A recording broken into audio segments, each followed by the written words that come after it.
नमस्कार,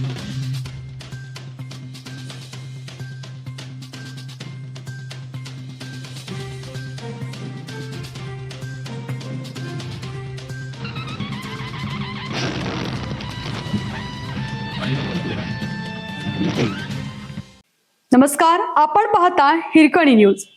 हिरकणी न्यूज प्रत्येक क्षण ताज्या घडामोडी आणि महत्त्वाच्या प्रत्येक बातमीसाठी नेहमी तत्पर. गोकुळ निवडणुकीत पात्र ठराव 4448 तर नेत्यांनी दाखल केले तब्बल 7404 ठराव.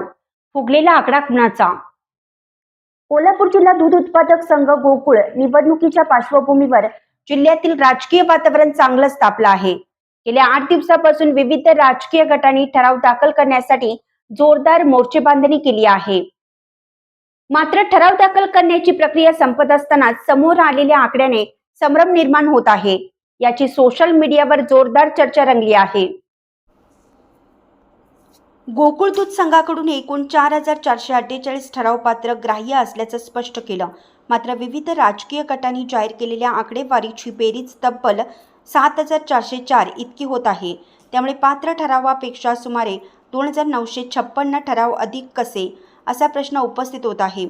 फुगलेला आकडा नेमका कोणत्या गटाचा आहे याची राजकीय वर्तुळात जोरदार चर्चा सुरू झाली आहे. गोकुळ दूध संघावर गेल्या 5 वर्षापासून माजी मंत्री सतेज पाटील आणि मंत्री हसन मुश्रीफ यांच्या गटाची सत्ता होती. कार्यकाळ संपल्यानंतर संघावर प्रशासक नियुक्त करण्यात आला. त्यानंतर निवडणूक प्रक्रिया सुरू करण्यासाठी ठराव दाखल करण्याचे आदेश देण्यात आले. 1 एप्रिलपर्यंत ठराव दाखल करण्याची अंतिम मुदत निश्चित करण्यात आली आहे.